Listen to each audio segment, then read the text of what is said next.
안녕하세요. 오늘은 조선의 9번째 임금 성종의 이야기를 해보려고 합니다. 계유정난의 피바람이 지나간 자리에서 태어나 조선을 법정과 도덕의 나라로 완성시킨 왕. 신하들에게는 법과 질서의 수호자였고 백성들에게는 태평성대를 열어준 인자한 어버이와도 같았던 인물이죠. 하지만 그 화려한 태평성대의 이면에는 훗날 조선을 광기로 몰아넣을 비극의 씨앗이 조용히 자라나고 있었습니다.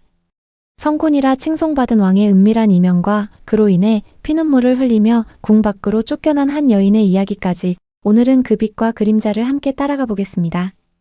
이야기는 1469년 11월 경복궁으로 거슬러 올라갑니다. 세조의 뒤를 이은 예종이 즉위한 지 불과 14개월 만에 젊은 나이로 갑작스레 세상을 떠난 것입니다.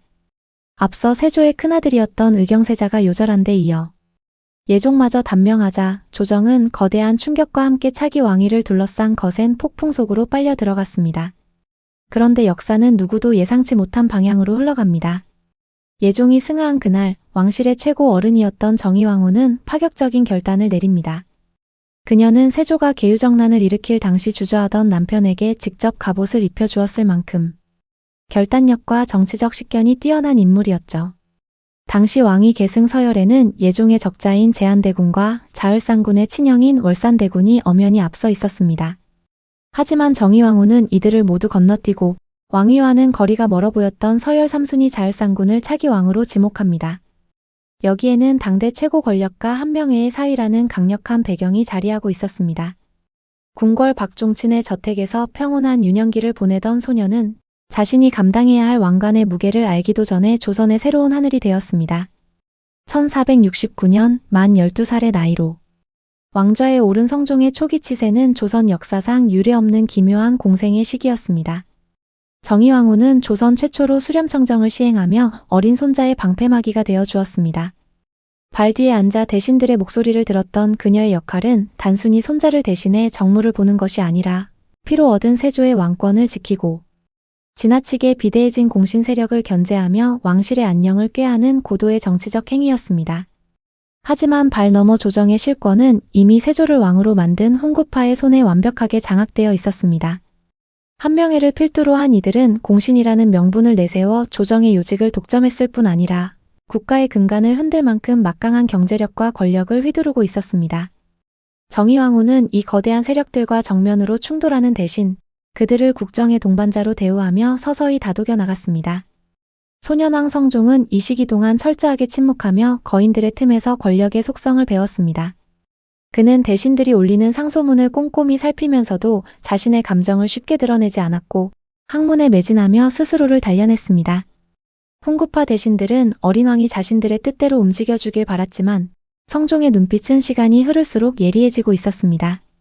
힘에 의한 통치는 결국 한계가 있음을 할아버지 세조의 공포 정치가 결국 대신들의 기득권 강화로 이어졌음을 깨달으며 성종은 새로운 길을 고민하기 시작했습니다. 거인들의 삼엄한 감시 속에서 소년왕은 자신이 직접 통치할 그날을 준비하며 조선의 기틀을 법전으로 완성하겠다는 원대한 꿈을 가슴속에 새기고 있었습니다. 성종이 즉위한 초기의 조선은 명실상부한 공신들의 천하였습니다. 세조를 왕위로 올리는 데 결정적인 역할을 했던 홍구파는 그 보상으로 막강한 권력과 부를 거머쥐었습니다. 그 권세의 정점에 서 있던 인물이 바로 수양대군의 책사였던 한명회였습니다. 그는 예종과 성종 두 임금에게 딸을 시집 보내며 왕의 장인으로서 겹사돈을 맺었고 이는 그를 단순한 신하가 아닌 왕실의 일원이자 국가의 실질적인 지배자로 만들었습니다.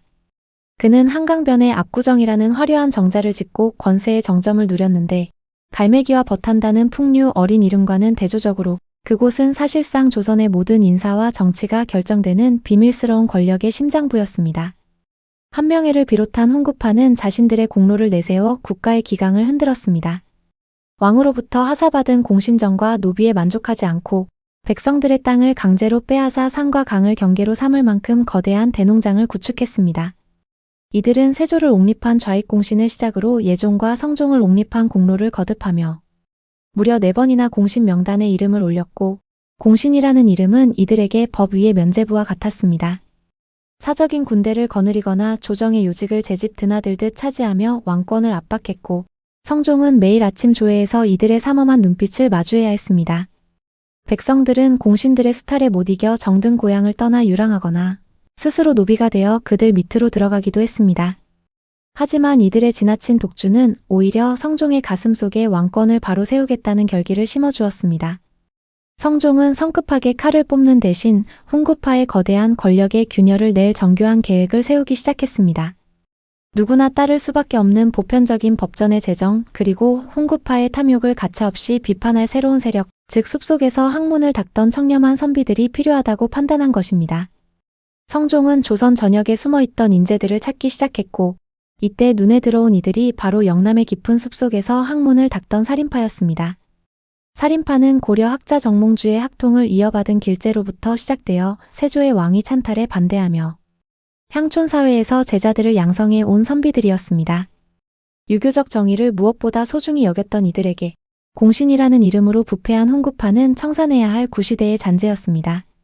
성종은 사림의 정신적 지주였던 김종직을 전격적으로 등용하며 본격적인 인사개혁의 신호탄을 쏘아 올렸고, 그의 등용은 곧 전국에 흩어져 있던 청렴한 선비들이 한양으로 모여드는 계기가 되었습니다. 이들은 훈구파처럼 화려한 배경이나 막강한 재산은 없었지만 성리학이라는 날카로운 논리와 꺾이지 않는 절개를 무기로 삼았습니다. 성종이 이들을 불러들인 이유는 명확했습니다. 비대해진 공신 세력을 견제하고 왕권을 강화하기 위해서는 그들의 비리를 가차없이 비판하고 원칙을 고수할 비판 세력이 절실했기 때문입니다. 살인파는 성종의 기대에 부응하여 훈구파의 부당한 권력 행사를 유교적 명분으로 정면 반박하기 시작했습니다. 이들은 조정의 핵심 요직이 아닌 이른바 언론 3사라 불리는 사헌부, 사간원, 홍문관에 집중적으로 배치되었습니다. 임금의 귀와 입이 되는 이 언론의 역할은 무엇보다 중요했습니다. 살인파는 이 강력한 비판의 장을 통해 훈구파가 쌓아 올린 견고한 권력의 성벽에 균열을 내기 시작했습니다. 훈구파 대신들이 공신이라는 명분으로 저지른 토지, 탈취와 인사부정 등 각종 비리를 가차없이 탄핵하며 조정에 신선한 충격을 주었죠. 훈구파는 이들을 세상 물정 모르는 새님이라 비웃으며 무시하려 했지만 살인파의 무기는 그들이 평생을 바쳐 갈고 닦은 성리학적 논리와 도덕적 명분이었습니다. 성종은 이들의 거침없는 공격을 때로는 수용하고 때로는 중재하며 훈구파에 집중되었던 권력의 무게중심을 교묘하게 왕실로 되찾아왔습니다. 훈구파는 자신들이 세운 왕에게 오히려 견제받는 상황에 당혹감을 감추지 못했지만 살인파가 내세우는 대의명분 앞에서는 함부로 칼을 뽑아들 수 없었습니다. 이 과정에서 성종이 가장 공을 들인 것은 세조가 폐지했던 경연의 부활이었습니다. 성종은 매일 3차례 이상 살인파 학자들과 마주 앉아 성현의 가르침을 토론하며 국정의 방향을 다듬었습니다. 경연은 단순히 공부하는 자리가 아니라 왕과 신하가 법도와 도덕을 논하며 국가의 철학을 공유하는 소통의 장이었습니다. 유교적 이상 국가를 건설하려는 성종의 의지는 이 경연을 통해 구체화되었고, 살인파의 등장은 조선의 정치를 담론의 영역으로 끌어올리게 됩니다. 성종은 이렇게 다져진 기반 위에서 조선의 영원한 법도를 문자로 확정짓는 대역사를 준비하게 됩니다. 이 법전은 이미 할아버지 세조 때부터 수십 년간 다듬어온 국가적 대역사였습니다. 성종이 즉위하기 전에도 법전은 존재했고 시행되고 있었지만 성종은 법이란 시대에 따라 흔들려서는 안 된다고 믿었습니다. 그는 세조와 예종을 거치며 수정과 보완을 거듭해온 미완의 법전들을 다시 한번 철저히 검토했고 마침내 1485년 더 이상 고칠 필요가 없는 최종 완성본 경국대전을 반포하며 조선의 법체계를 영원히 확정지었습니다. 이는 단순히 법조항을 나열한 책이 아니라 조선이라는 나라가 인간의 욕망이나 권력자의 변덕에 휘둘리지 않고 오직 보편적인 시스템에 의해 움직이겠다는 장엄한 선언이었습니다. 이전까지의 정치가 강력한 공신들의 힘이나 왕의 그날그날 기분에 따라 좌우되었다면 이제는 고위 관료부터 이름 없는 백성까지 누구나 이 법전의 테두리 안에서 보호받고 처벌받는 공정한 질서가 확립된 것입니다. 성종은 이 대역사의 마침표를 찍음으로써 모든 제도와 문물을 완성한 임금이라는 뜻의 성종이라는 영예로운 이름을 역사에 남기게 되었습니다. 경국대전은 단순히 죄를 벌하는 형법전의 수준을 넘어 조선이라는 거대한 유기체가 어떻게 숨쉬고 움직여야 하는지를 규정한 정교한 설계도였습니다. 호전을 통해 국가 재정을 투명하게 관리하고 형전을 통해 백성들이 법을 몰라 억울하게 처벌받는 일을 막고자 했으며 예법과 인사, 병제에 이르기까지 국가 운영의 전 분야를 세밀하게 규정했습니다. 성종은 홍문관의 젊은 살인파 학자들이 법전에 명시된 공정한 정치를 실천하도록 독려하며 훈구파의 부패를 감시하는 시스템을 함께 구축해 나갔습니다. 이는 왕권과 신권의 조화를 꿈꿨던 세종의 이상을 다시 한번 현실로 불러온 성종만의 위대한 성취였습니다. 하지만 이 완벽해 보이는 시스템 뒤에는 서서히 어두운 그림자가 드리우고 있었습니다. 법전으로 모든 질서를 완성했던 성종이었지만 정작 인간 본연의 감정과 뒤틀린 욕망까지 법으로 규제할 수는 없었기 때문입니다. 성종은 낮에는 그 누구보다 완벽한 유교적 군주였지만 해가 저물면 또 다른 얼굴을 드러냈습니다. 그는 조선의 왕들 중에서도 손꼽힐 만큼 많은 후궁을 두었던 인물로 3명의 왕비와 9명의 후궁 사이에서 무려 28명의 자녀를 두었습니다. 왕의 발길이 닿는 곳마다 새로운 후궁과 왕손이 늘어났고 이는 궁궐 여인들의 세계인 내명부의 질서를 뒤흔드는 결과를 낳았습니다. 특히 왕의 총애를 갈망했던 중전 윤씨에게 성종의 잦은 외도는 단순한 질투를 넘어선 실존적인 공포였습니다. 조선 왕실에서 가장 비극적인 삶을 살았던 여인 훗날. 패비 윤씨로 불리게 될 그녀는 사실 명문가 출신이었습니다. 고려의 명장 윤관 장군의 후손이자 당대 최고 권력가였던 신숙주가 외당숙이 될 만큼 화려한 혈통이었죠. 하지만 화려한 족보와 달리 그녀의 유년 시절은 지독히 고달팠습니다. 홍문관 학자 출신이었던 아버지 윤기견이 일찍 세상을 떠나며 가세가 급격히 기울었기 때문입니다. 당시 사람들은 윤씨 집이 어찌나 가난한지 딸이 손수배를 짜서 시장에 팔아 어머니를 봉양한다고 수군거렸다고 전해집니다.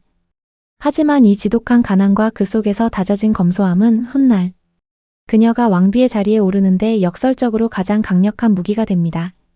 1473년 정비였던 공해왕후가 병약하고 혼인 후 여러 해가 지나도록 아이가 없자 신하들은 후궁을 들릴 것을 청했고 이때 첫 번째 후궁으로 간택되어 입궁한 인물이 바로 윤씨였습니다.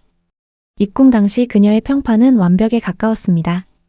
검소함을 숭상하고 정성과 조심성으로 매사에 임하는 모습에 성종은 물론 깐깐하기로 유명했던 시어머니 인수대비와 할머니 정의왕후마저 감동하여 그녀를 친딸처럼 아끼게 됩니다.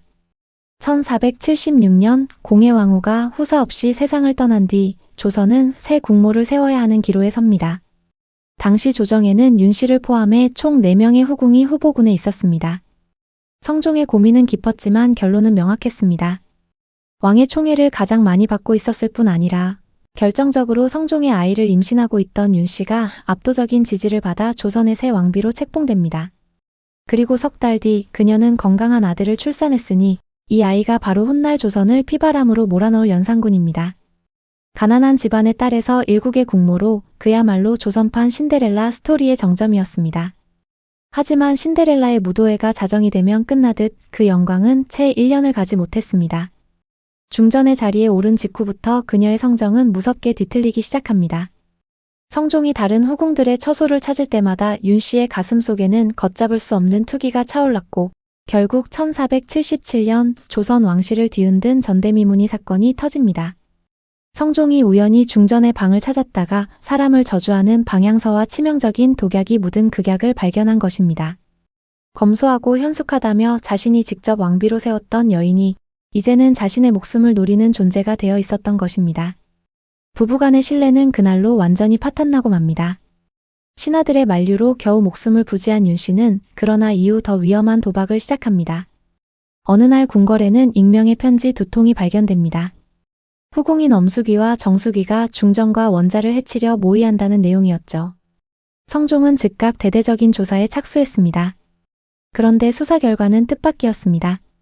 후궁들이 범인이 아니라 이 모든 투서가 중전 윤씨 자신이 꾸며낸 자작극이었음이 드러난 것입니다. 성종은 배신감을 넘어 공포를 느꼈습니다. 그는 신하들 앞에서 비통하게 읊조렸다고 전해집니다. 윤씨가 나를 볼 때 한 번도 낯빛을 온화하게 한 적이 없으며 심지어 자신이 죽으면 반드시 화를 만들 것이라고 말이죠. 결국 1479년 성종은 어머니 인수대비와 할머니 정의왕후의 강력한 찬성을 등에 업고 윤씨를 서인으로 강등시켜 궁 밖으로 내쫓는 결단을 내립니다. 가난한 효녀에서 국모로 그리고 그 찰나의 영광은 지독한 투기와 집착 속의 피눈물로 변해버렸습니다. 궁에서 쫓겨난 윤씨의 삶은 처참했습니다. 화려한 중전 대신 차가운 사가에 갇힌 그녀는 궁에 두고 온 어린 아들 연산군을 생각하며 피눈물을 흘려야 했습니다. 그녀가 사가에서 조용히 숨죽이며 지내는 동안 조정에는 서서히 동정론이 고개를 들기 시작했습니다. 원자의 생모를 저토록 방치해도 되는가 하는 목소리였죠. 신하들은 왕이 영원히 살 수 없는 노릇이고 훗날 원자가 왕위에 오르면 패비의 사사에 관여했던 자신들이 화를 입을지도 모른다는 공포를 느끼기 시작했습니다. 하지만 이 동정론은 성종에게 또 다른 위협이었습니다. 윤 씨의 폐악을 가장 가까운 거리에서 직접 겪었던 성종은 그녀와 두 번 다시 엮이고 싶지 않았습니다.